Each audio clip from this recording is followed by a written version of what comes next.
Hello, I am Tara. I'm Mike. And I'm Jill. And we're from livingonadime.com. And today we are talking about how Mom lived on $500 a month and raised two teenagers. She's telling her story. Yeah, it was a long time. I mean, it was a very stressful time. We had a lot going on during that time.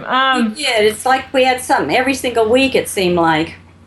Well, there were days where it was every day. Every hour of every day sometimes.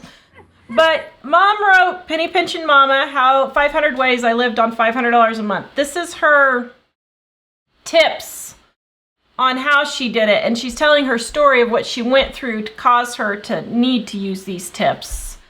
And so she did raise two teenagers.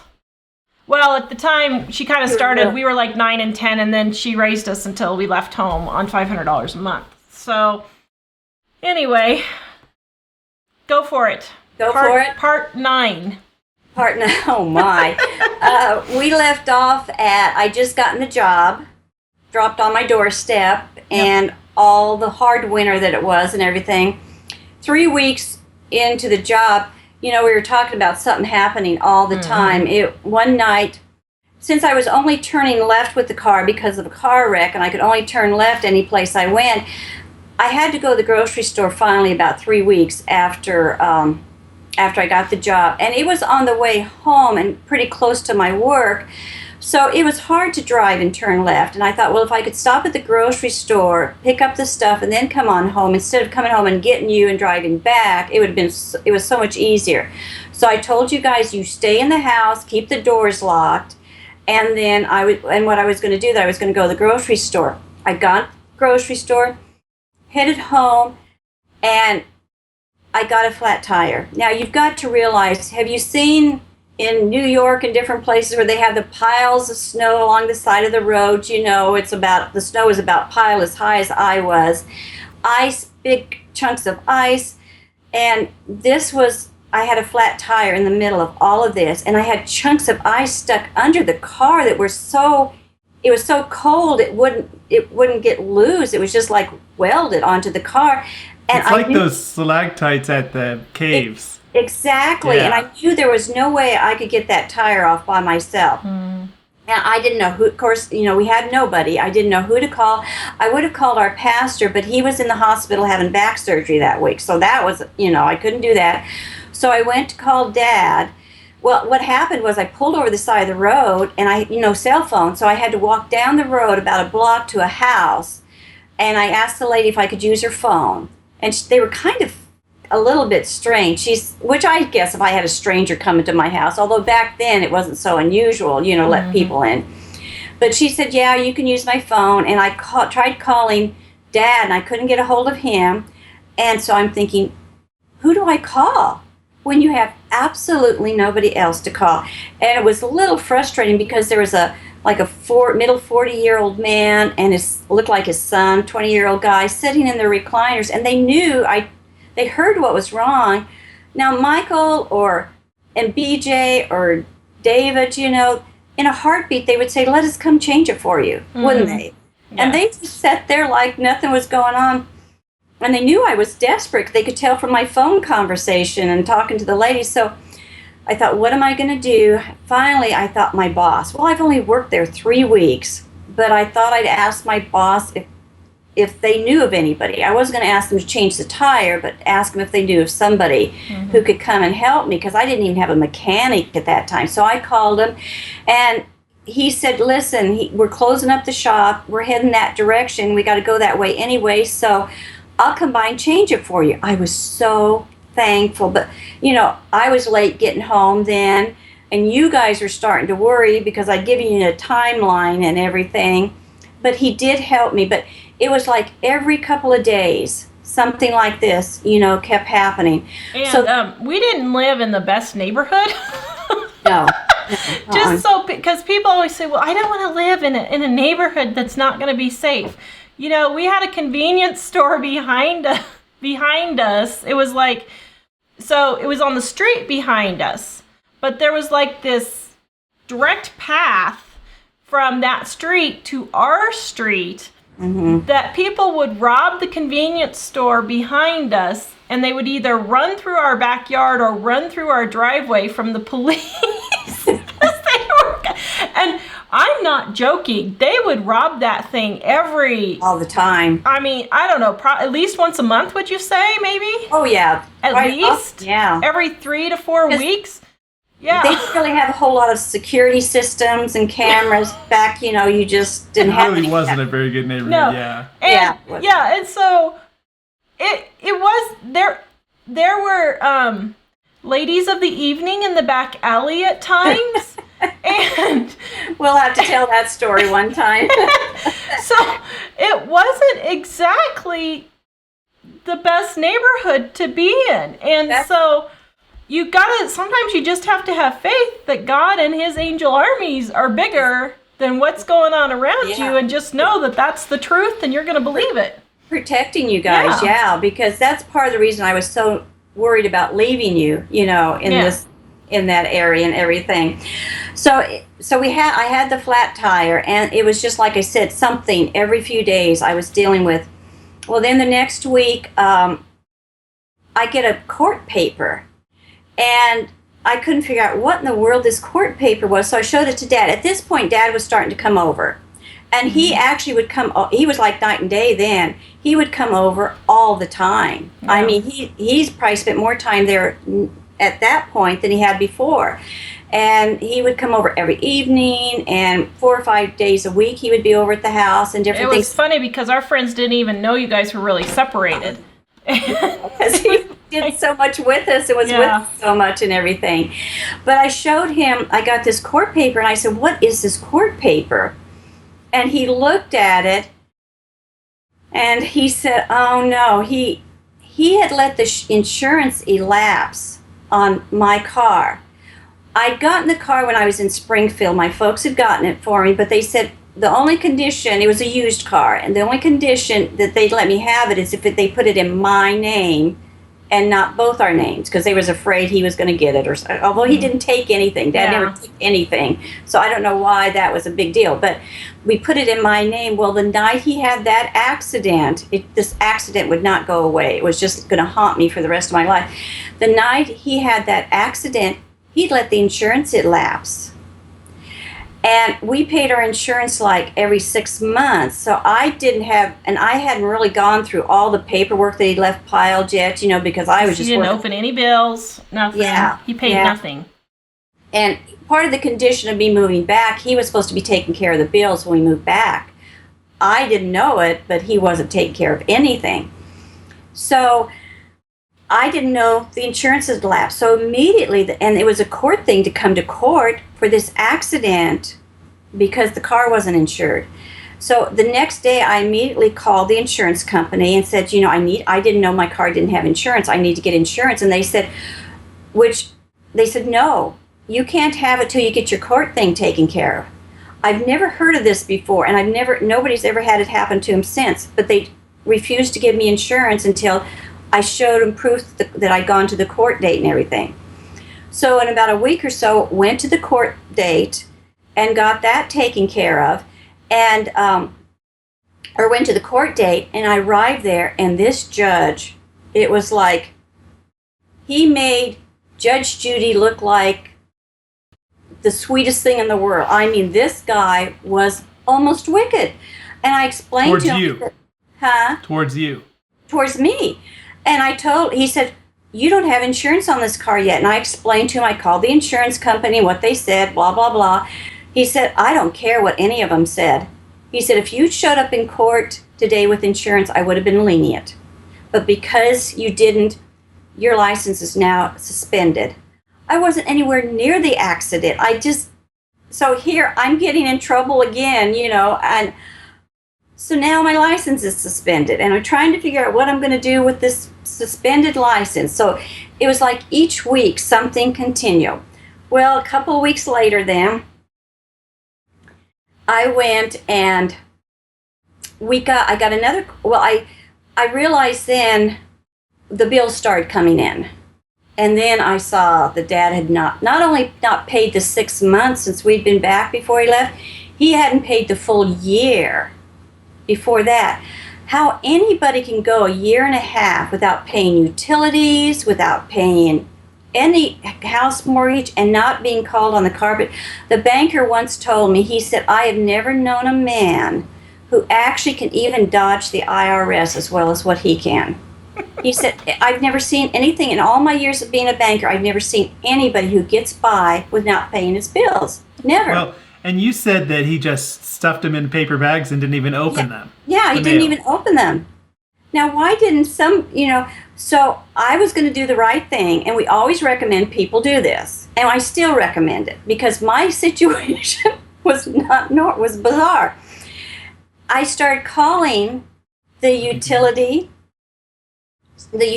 companies, all these bills I got. I called them, explained the situation, and said, I'm not earning much, but I will try to put $10 at least extra. I could pay for our monthly stuff. I kept up with that, but I couldn't pay all the thousands of dollars on top. I mean, it was literally thousands of dollars. So Mom just fixed her curtain because she had this radiant glow about her, and she is radiant. But Y'all, listen to you. You say that tongue in cheek. I could tell. But Look at you laughing. But it was causing the camera to go light and dark, so we're just going to go with this. So we're going to have Mom go ahead and continue. You had no bills paid for more than a year. So I was calling all these bill places, and they were not happy campers. They wanted the full amount, which I can't blame them after a year and a half, but usually they're willing to work with you and make a payment plan. Mm-hmm. And I kept apologizing. I said, I can do no more than like $10. And I thought that you could do, as long as you were paying something, they couldn't come after you. Well, as soon as I started calling the people, it was like it put red flags up for them. And they started sending the creditors calling, or collection agencies is what I'm trying to say. And every day I'd get home from work, and we didn't have caller ID, we didn't have answer machine, so every time I picked up the phone, I would get 4 to 5 calls a night. And these people were awful. I mean, they were just kind of hateful. They were so mean, and the language, I was just, was just constant. So I'd come home from I'd be exhausted, and then I'd have to keep dealing with these all night long. So it was getting really hard with them calling. And then one day, so finally, I went and one night I was sleeping in a dead sleep. And I woke up out of the blue, and this verse, "Be still and know I am God," was in my mind. I mean, it was just like I woke up and, now you've got to realize, it's hard, I can't emphasize this enough. Most Christians, and even some people that aren't Christians, have heard this verse now, right?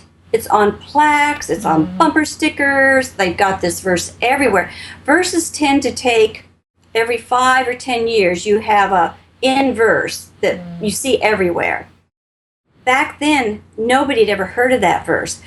When I woke up, what shocked me about it was I'd never memorized that verse, and I barely had remembered seeing it. I did know it was from the Bible, and I thought I'd read it once before.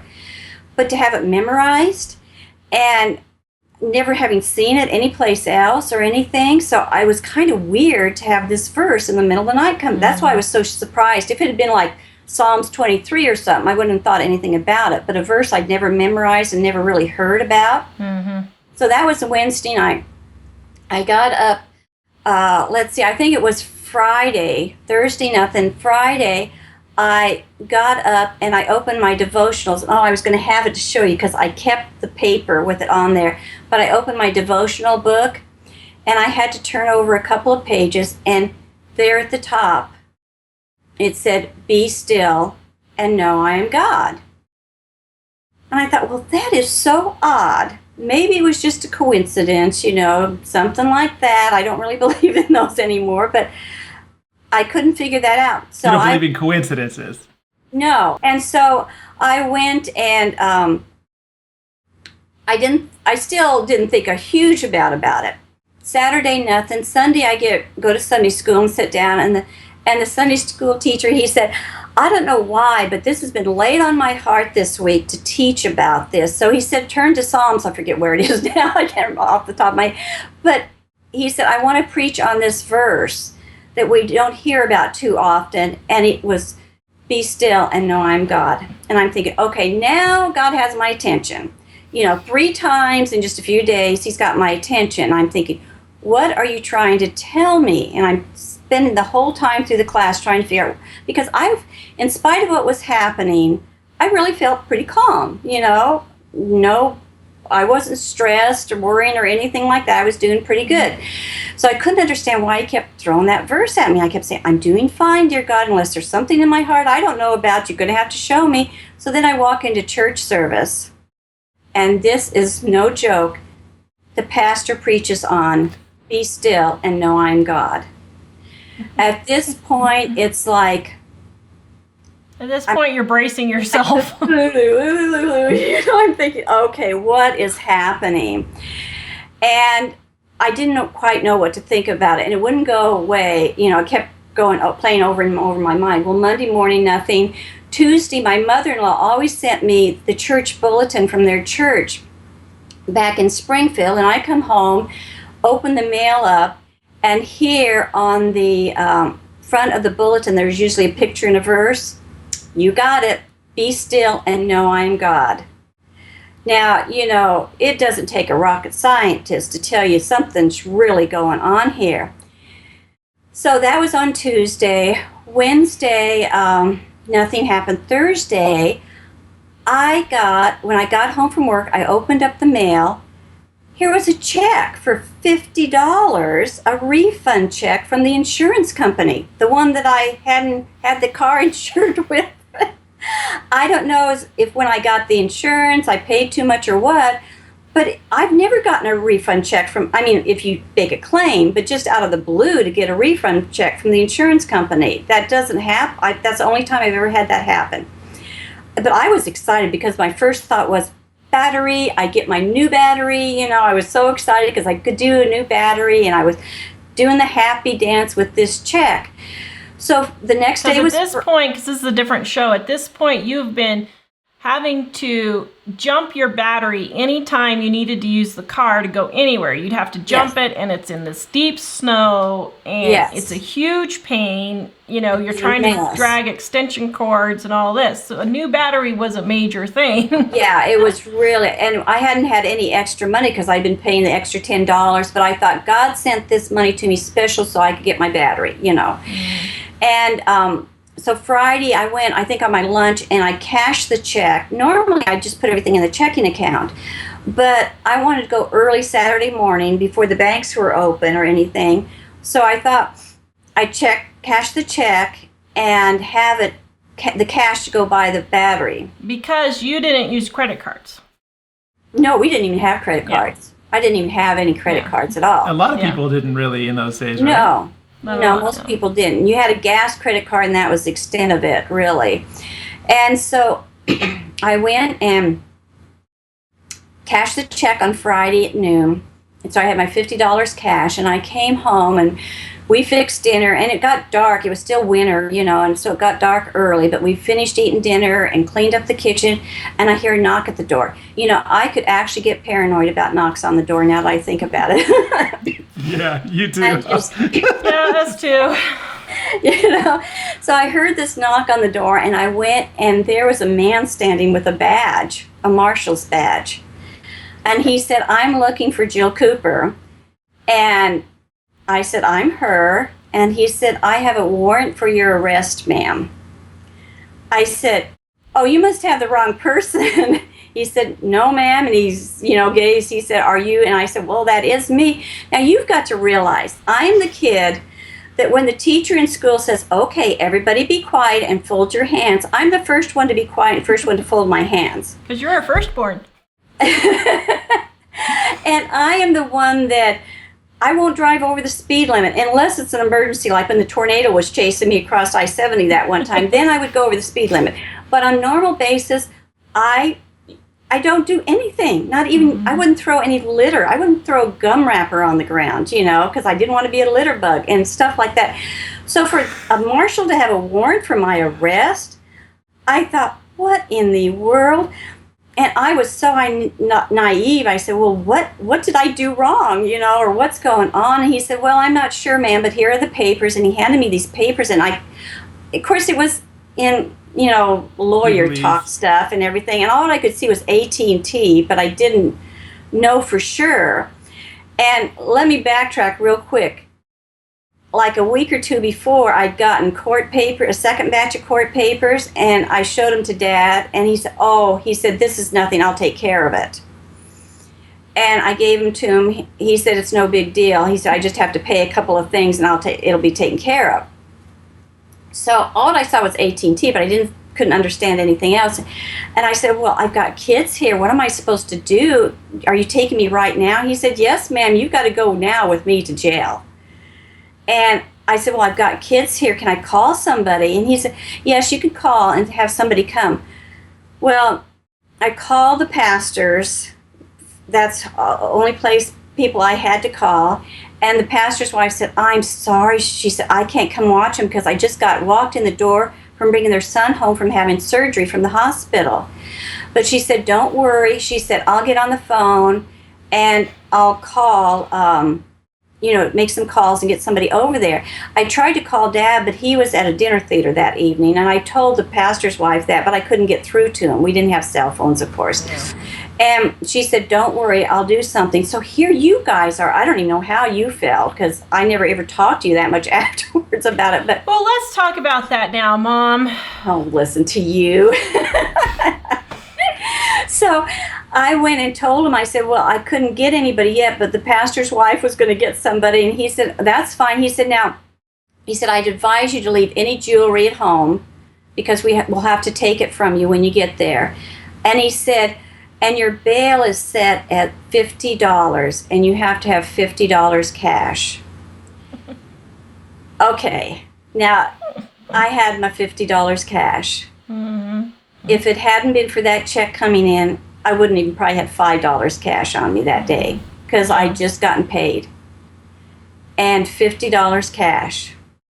So I tucked my $50 cash in my pocket and I went with him. And I think at this point he knew I didn't have a clue which end was up. I was more worried about you guys. I was so concerned about you guys. And I went and he put me in the front seat with him. I didn't have to go in the back, where the cage was and all that. You criminal, you! He let me sit in the front seat even with him. I guess it's all going to be all over Facebook. Mild-mannered grandma arrested! And so I think he knew I wasn't a real threat or anything here because he put me in the front seat. We get there, and he did the whole thing. The fingerprinting.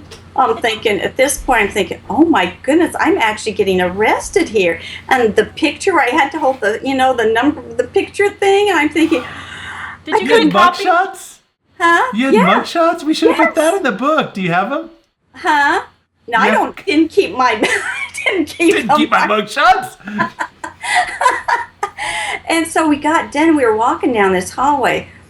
Well, I had done pretty good, except for worrying about what was happening with the two of you, because I thought, am I going to have to spend the night here? Am I going to have to be here for 3 days? And I have no clue if my children are being taken care of or anything, at this point. And so I go walking down the hall, and we come to there was sales. We came to the first sale. And sale like a C-E-L-L, not an S-A-L-E. No. Real funny there, daughter of mine. And I look in there, and there's about a dozen men. And we're talking really scary-looking guys. Hey, weren't you the guys that ran through my yard last week?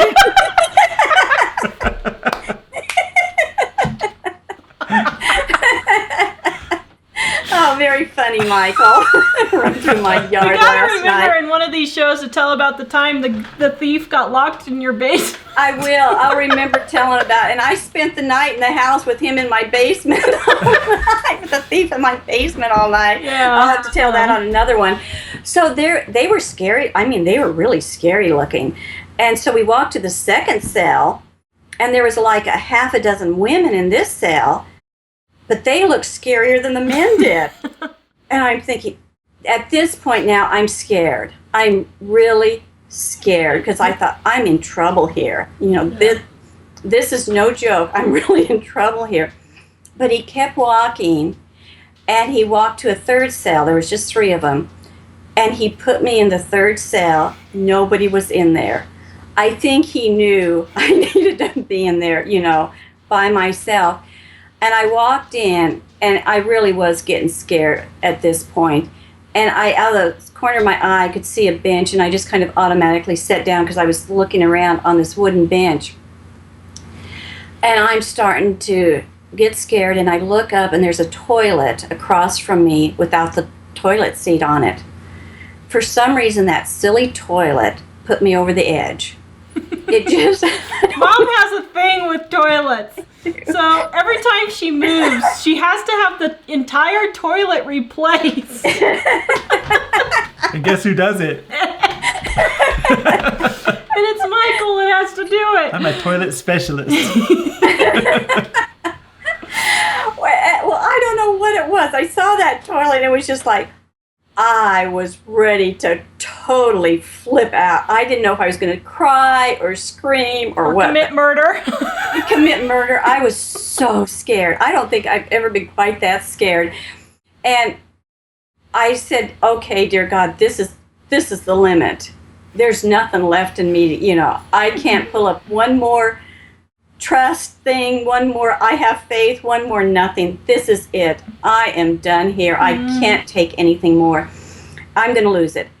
And if you don't do something really fast, I'm going to really lose it. And I looked down, and on the bench next to me,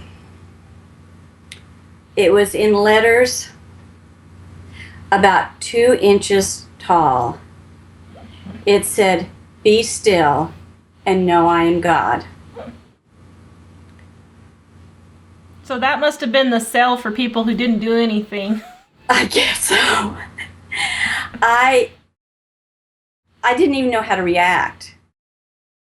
The awe, there was joy. I'd always heard the story in the Bible about Paul and Silas singing their hymns and praises in jail. I thought, how could anybody be in a dungeon and do that?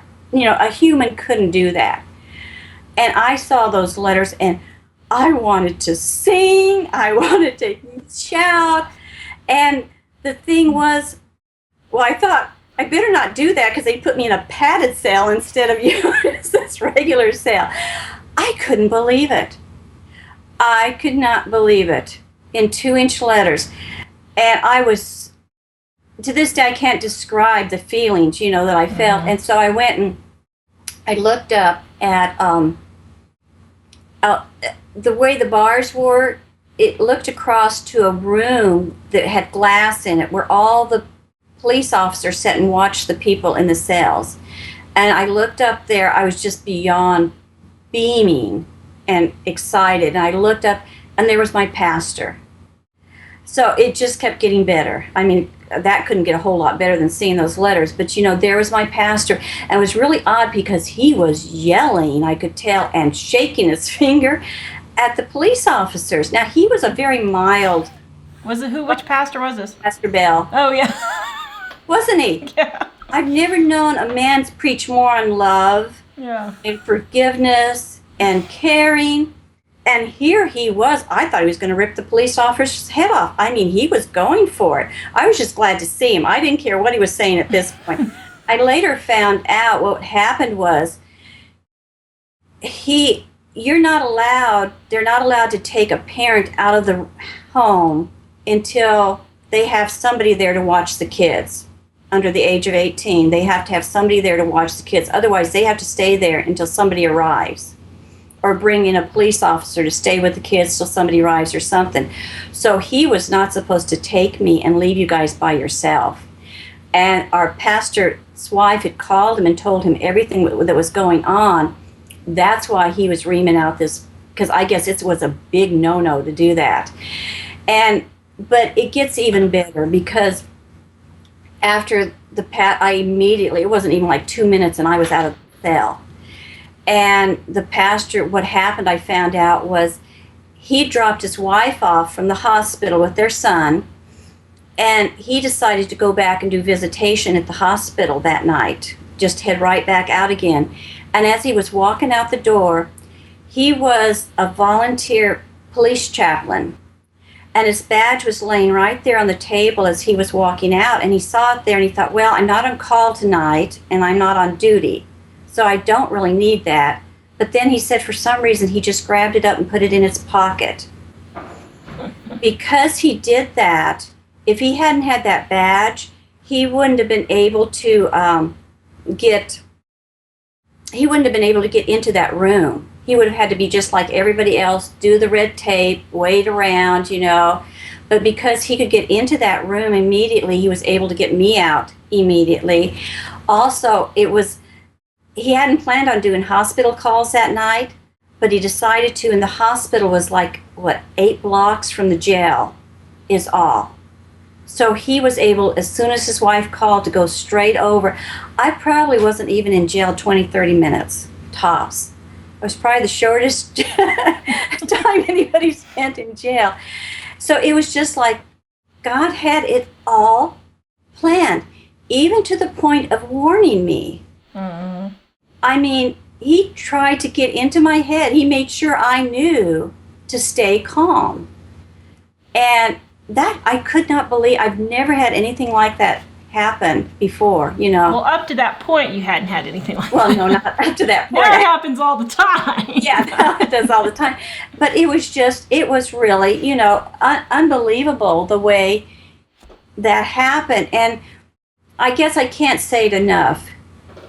You say, well, God's never done anything like that for me. Or, he just doesn't do stuff like that. The thing is, you have to spend a long time growing and, learning to trust God. And once he knows he has your trust completely, he starts doing stuff like you can't even, you just can't imagine what he does. It's like he keeps saying, I want to be a part of every little bit of your life. But we keep wanting to grab it and fix it ourselves. We want to keep grabbing these things and take care of it ourselves or figure it out. How many times do you go over and over your mind, How do I take care of this? What am I going to do? If we just start relaxing, now I was panicking, but I think he understood that. That's why he had all those verses for me and everything.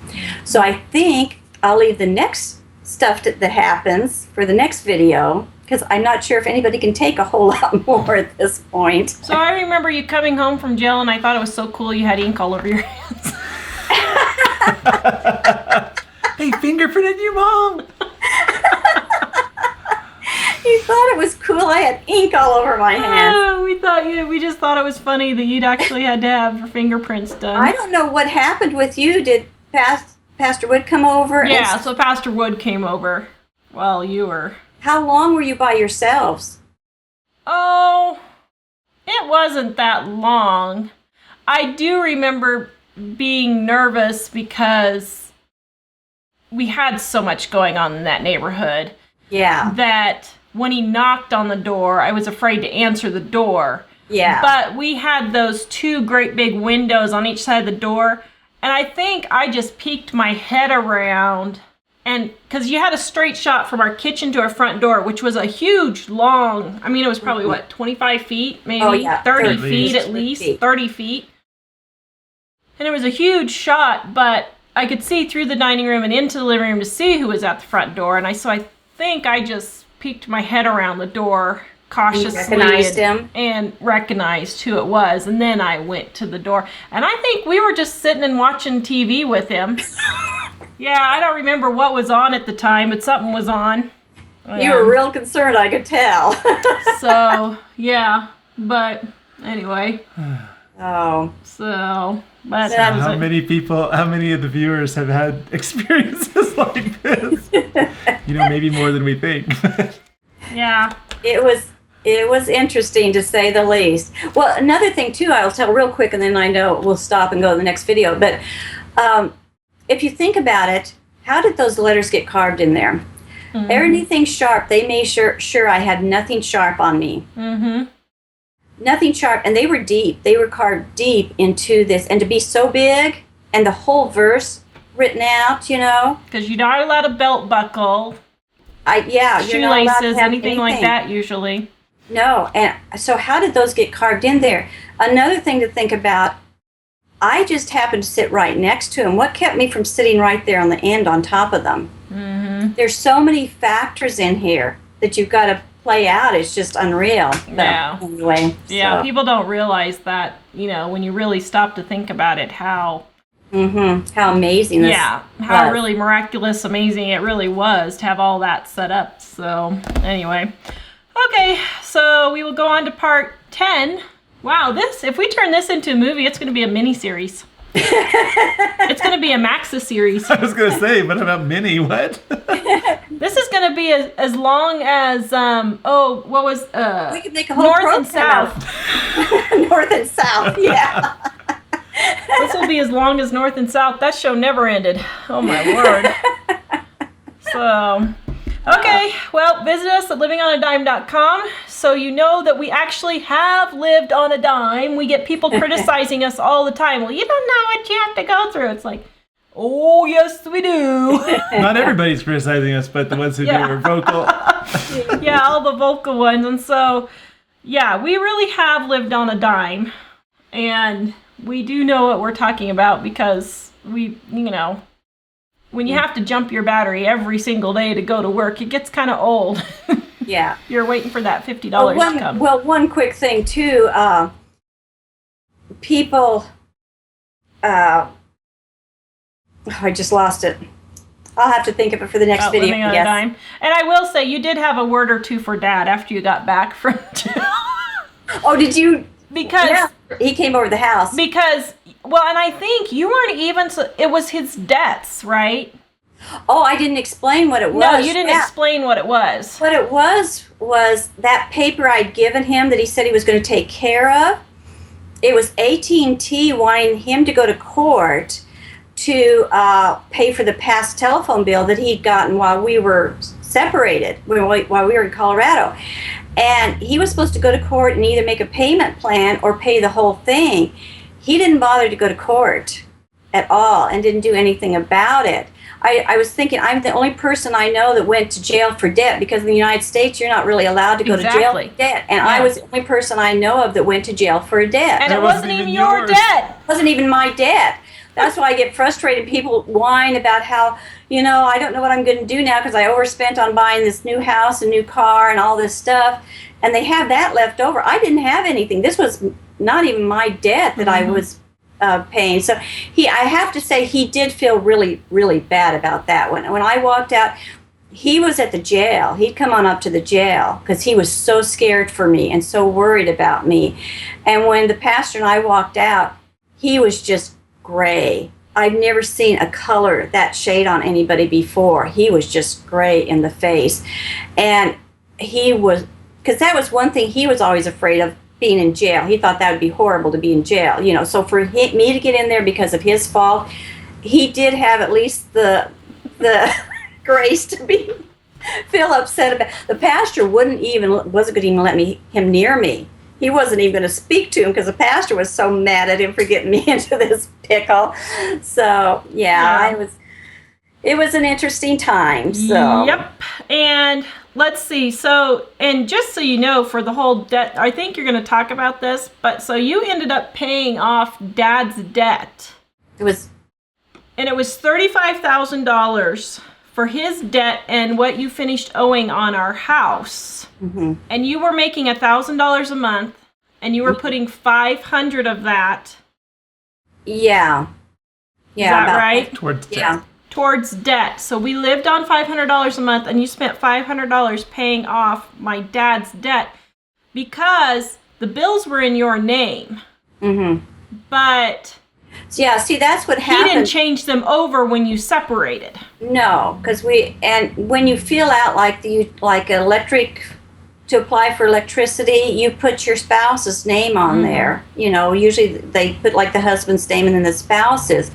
Well, they couldn't find Dad. They didn't know where he was at. And you weren't divorced yet either. Mm-mm. So that was part of the problem. So so that's kind of so Mom's going to talk about that in the next couple of videos. But spoiler alert! Oh, what? Okay, well, if you want to know how Mom lived on $500 a month, 500 ways I lived on $500 a month. It's half price now, and that's Mom's story. Well, this isn't her story. This is her tips. Tips. This video is her story. Yes. All right, we will be back for the next installment, number 11? I think 10. Wait, 10? Didn't you say 10 just a minute ago? I said this one's 10. So I think the next one's 11. I think this one's 9. Well, I don't know. Whatever it is, whatever number it is, we'll be back with it next. Visit us at livingonadime.com.